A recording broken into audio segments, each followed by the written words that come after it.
Yo, what is good, YouTube, and welcome back to another JC2K video. In today's video, we're going to be ranking the best shooting guards in NBA 2K23 MyTEAM here on this tier list. Before we hop into the video, if you haven't already, make sure you hit that subscribe button. Help me push towards the 12,000 subscriber mark on the channel. I upload every single day, and I would really appreciate it if y'all do subscribe. Without further ado, let's hop right into it. I will say the shooting guard position is really deep and really good. We got like 27, 28 guys on this list, and almost all of these cards are very, very solid. So it's going to be hard to put guys in C and D tier, but starting off with Aaron Gordon, I do think he's a guy we can put pretty low down simply because his release is pretty bad. He's a decent all-around card outside of that, but he has got a very poor release in my opinion, and because of that, at this point in the year, with how great this position is, it just can't be that high with a bad release. Billy Knight has a very nice release, really good all-around stats and badges, good SIGs, not the best player build though, don't think he's next level incredible, he's just a pretty solid card at this point, and I don't think he can go higher than B tier, but I definitely don't think he's bad either. Bruce Bowen is a pure 3 and D, not going to be the greatest slasher in the world, not going to be an elite shot creator or anything. He has a very solid release though, and is a very good defender, and he's a pure 3 and D, a very good one, but just 3 and D. Chris Mullin, I think, is kind of similar to Bruce Bowen, not quite as good, I wouldn't say defensively, maybe a little bit more versatile offensively, but also does not have the best release in the world. It's not bad, it's just not amazing. I just don't think he's next level incredible. I think he's okay, but I don't love his release. His SIGs aren't amazing. He does have quick drops, which is nice. Decent defender, but mainly a shooter. He's fine, he's just not great, so I think C tier is fair for him as well. Clyde is going to go, I'm actually going to put Clyde in A. I think Clyde is pretty damn good. I'm a big fan of the card. I think he's got a really nice release. I think he moves well. I think he's a great offensive card. I think he's a very capable defender. Like I said, I like the release a lot. I think he's a really solid card. Probably low A, but still A tier for me.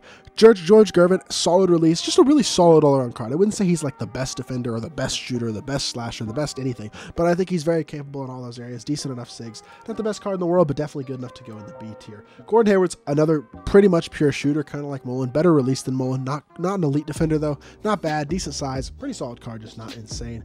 Grant Hill really needs SIGs. That's about the only thing he needs though, because he is 6'8" with a really nice release and a very good defender as well as a great slasher. His SIGs just aren't great, and that holds him back and puts him in B tier for me. Jalen Williams, can't stand the release. It's the main thing about the card. Everything else I like, honestly. I just don't like his release at all. Similar to Aaron Gordon, if you got a bad release at this point in the year, it's gonna be hard to put you higher than D tier. Josh Jackson is either B or C. I think he's one of the best pink diamonds in the game, especially at the shooting guard position. He's 6'8", so he's got really nice size. He's fast. He's a very good defender. Solid enough shooter. Has a pretty decent release, and he's a very solid movement as well. I like this card a lot in terms of his size, his defense, solid slashing. I think he's a B tier type of guy. I think he's a very solid card. Dr. J is just too outdated at this point, man. Stats and badges are good, but not incredible. He's just not crazy complete. His release is slow. He's just not that great of a card anymore, unfortunately. Kawhi goes C.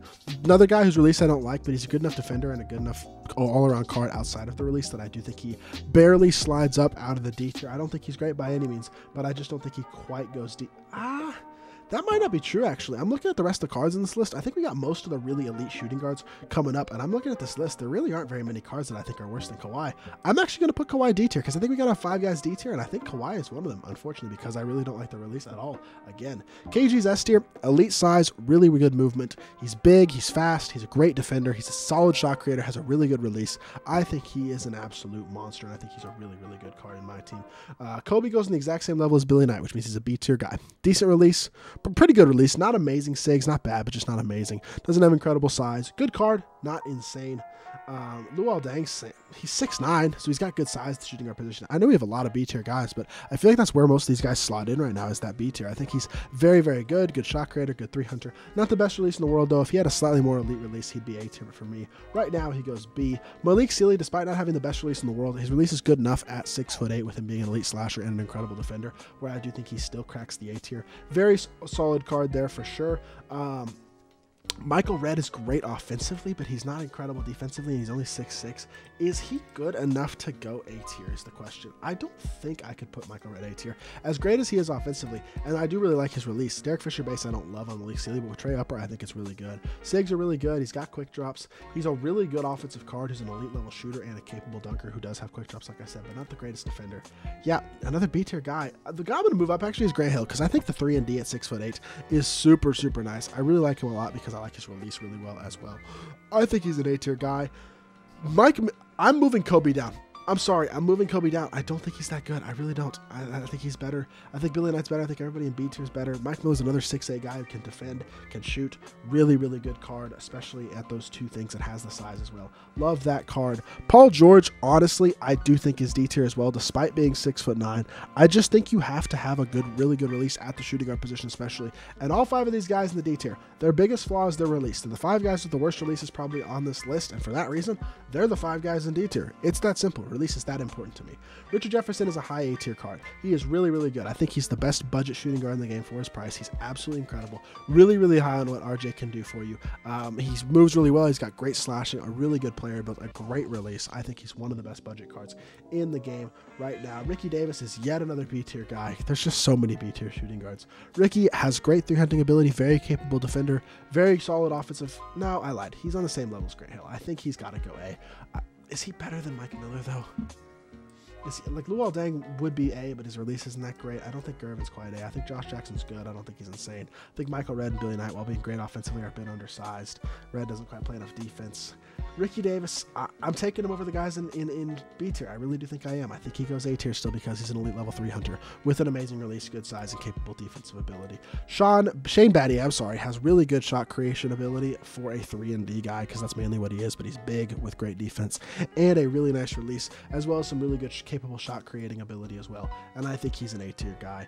I'm putting Steve Smith S tier. I still think he is in that S tier category among shooting guards, as are a few of these guys, to be completely honest. I think at 6'8", with the release that he has, the movement that he has, the badges that he has, all that stuff, you are looking at an absolute dog. Same thing with Terry Dishinger, just has to be S tier. He's one of the best cards in the game with one of the best releases in the game.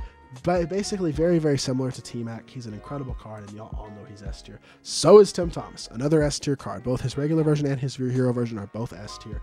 He is an absolute beast with incredible size, 6'10", who moves incredibly well, and was the best shooting guard in the game, in all honesty, until we got Invincible Tracy McGrady, who is now the best shooting guard in the game. Although Radiant T-Mac would also be S tier and probably only the 2nd or 3rd best shooting guard in the game. So that's why I didn't put them both on the list, just like I didn't put both Hero Tim Thomases, because they would have both been S tier.